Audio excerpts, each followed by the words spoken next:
actually think what's going on now is incredible. When I started out, I mean, I would get, scripts or see breakdowns, and it would be like, Fred, 25, assertive, strong, detail, and then it's like, Margaret, brunette, 25. Just like, that's it? It used to be kind of film trumped television, and I really feel like the scales are being tipped more and more, and that's where you're gonna find the more innovative, boundary-pushing, interesting stories, and we have time to actually tell them. Women are really being vulnerable in terms of the topics that they're covering, and doing it in a comedic way that you are smiling through it, and that's so representative of how I think a lot of us live our lives. The way sex is depicted on screen most of the times, like I've done films where I've had to fight to shoot a sex scene where the girl is going to receive some sort of pleasure. There's a large group of people that are blocking those scenes and cutting them out or giving them NC-17 ratings. There's some mentality going on in Hollywood and in society and everywhere that we need to be regulated and protected, because we're not saying we don't want women to have sex, we're saying we don't want them to have sex for pleasure or when it's not for somebody else. Like, we don't want women to have sex for them, but we want them to put on a show for everybody else. So much of what doesn't get on TV is because of this small group of people's That are like, no, they can't handle that. They can't handle that. Just advertisers? I mean, they don't want to alienate the advertisers who that's a don't whole want other to thing. alienate anybody. Right, that's because money. if they alienate anybody, exactly, they're losing money. And I mean, I find that really confusing, because I do think that putting sex on TV that looks like the sex that I recognize and that I actually have, probably, you're not allowed to show that on Standards and Practices. You're not allowed Well, you're to. a disgusting pig. Right, exactly. But I think, and I'm not talking about super out there stuff. I'm talking about a feminine expression of sexuality.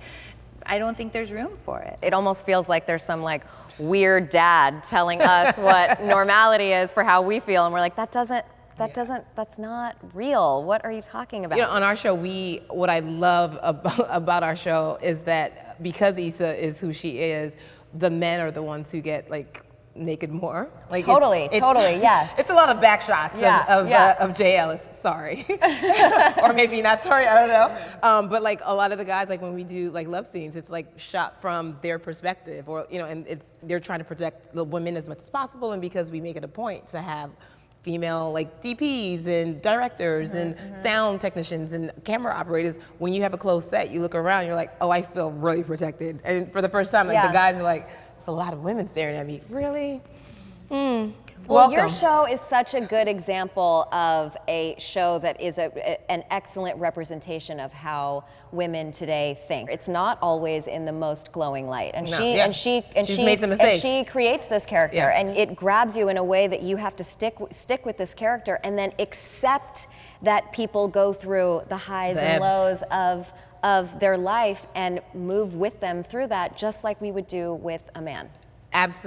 Absolutely. Please say it one more time for the people in the back. That's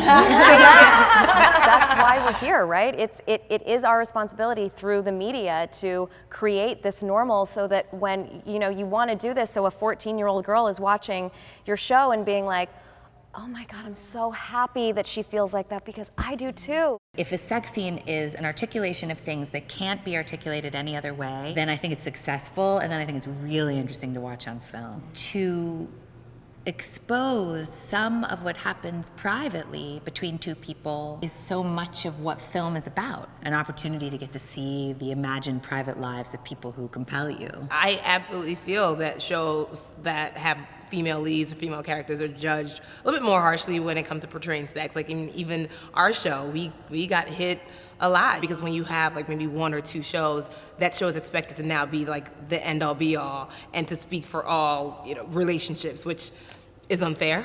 And like we're not going to cover it because there's 8 billion people on Earth. When I started out in comedy, looking back, I can't believe I accepted this, but it was just, if you are a woman, you can only be a real comedian if the jokes you tell could be handed over to a male comic and he could tell the jokes. But if it's only about being a woman, then you're not a real comedian. It was an interesting lesson to learn over many years of like, oh wait, my experience is valid. I am a comedian, and I can talk about my own personal experience. I remember the first time watching What's Love Got to Do with It.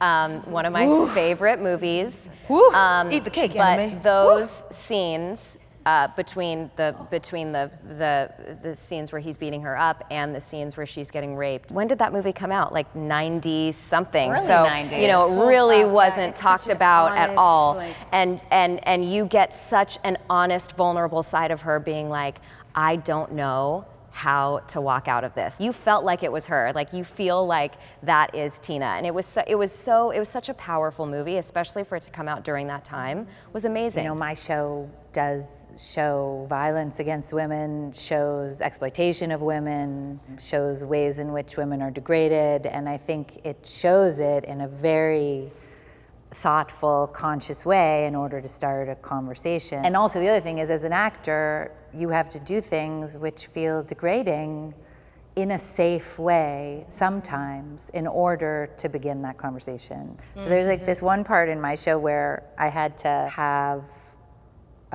potato soup squirted on my face with a turkey baster to look like cum. That's funny. Yeah. You know, Yeah. it's also really upsetting. Yeah. And like the combination of those two things I think is really cool because I think comedy helps the medicine go down. Yeah. And at the same time, that was my least favorite thing to shoot in the whole thing. But you know what?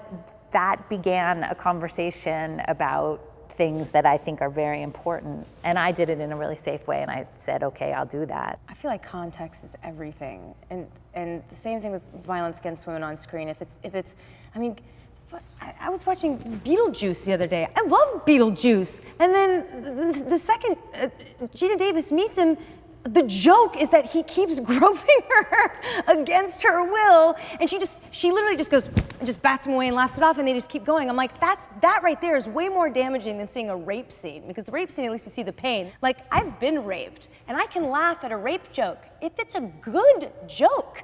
Yeah. It's gotta be 100%. a good joke, and it's gotta be in the right context, otherwise it's just bad. But you're absolutely right with the subtle conditioning. It's like, it's the little things that people say or people do in shows. Like those little ebbs, and like they're glossed over for the sake of comedy, but then it's like, no, you're conditioning. And the little girl may be watching, or a little boy may be watching, and it's like, oh, it's okay to like pass over this girl because no one listens to her anyway. Yeah. And so now I have a learning. I mean, like, I was a sociologist, so like everything is learned. It's racism, sexism, it's learned behavior. No 2-year-old is like, I'm gonna hit you and demean you because that's just what I know to do. It's like, I had to see this somewhere. I had to learn this somewhere. I had to know that this is some way, somehow acceptable.